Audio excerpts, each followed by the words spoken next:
बिस्मिल्लाहिर्रहमानिर्रहीम। अस्सलाम वालेकुम। आप देख रहे हैं अल-फजर यूट्यूब चैनल। जैसा कि आप जानते हैं कि पिछले 2 हफ्तों से अब्दुर्रहमान सल्फ़ी नामी शख्स की एक ऑडियो रिकॉर्डिंग लीक हुई, जिसमें यह शख्स इमाम मूसा काज़िम अलैहिस्सलाम की शान में बदतरीन गुस्ताखी कर रहा था। इस ऑडियो के वायरल होते ही तमाम आलम इस्लाम ने इस शख्स की पुरज़ोर मज़म्मत की।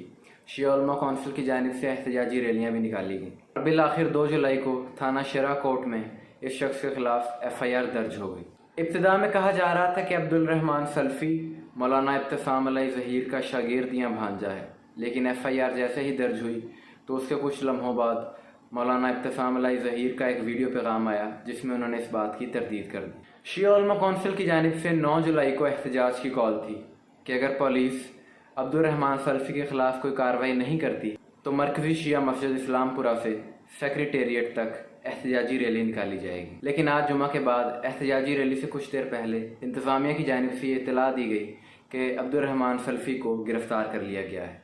इस खबर के बाद कुछ लोग ये कह रहे थे कि शायद ये खबर सच नहीं है और एहतजाज को रोकने के लिए ऐसी अफवाह फैलाई जा रही है। लेकिन बाद में शिया उलमा कौंसिल की DIG पंजाब पुलिस के साथ एक मीटिंग हुई, जिसमें उन्होंने इस बात की यकीन दहानी करवाई कि ये शख्स वाकई ही गिरफ़्तार हो चुका है। दरअसल बहुत दिनों से अब्दुर्रहमान सल्फ़ी की तस्वीर की तस्दीक नहीं हो रही थी और कुछ लोग सोशल मीडिया पर इंडिया के किसी मौलवी की तस्वीर को शेयर कर रहे थे। इस वजह से ये मसला बना। अभी कुछ देर पहले पंजाब पुलिस के ऑफिशियल पेज से अब्दुर्रहमान सल्फ़ी की ये तस्वीर शेयर कर दी गई है। इमाम मूसा काज़िम अलैहिस्सलाम की शान में गुस्ताखी के इस मामले में तमाम आलम इस्लाम का एक साथ खड़ा होना एक इंतहाई खुशाइन बात है। आखिर में दुआ है अल्लाह तमाम आलम इस्लाम में इत्तफ़ाक़ व इत्तेहाद पैदा फरमाए। वस्सलाम।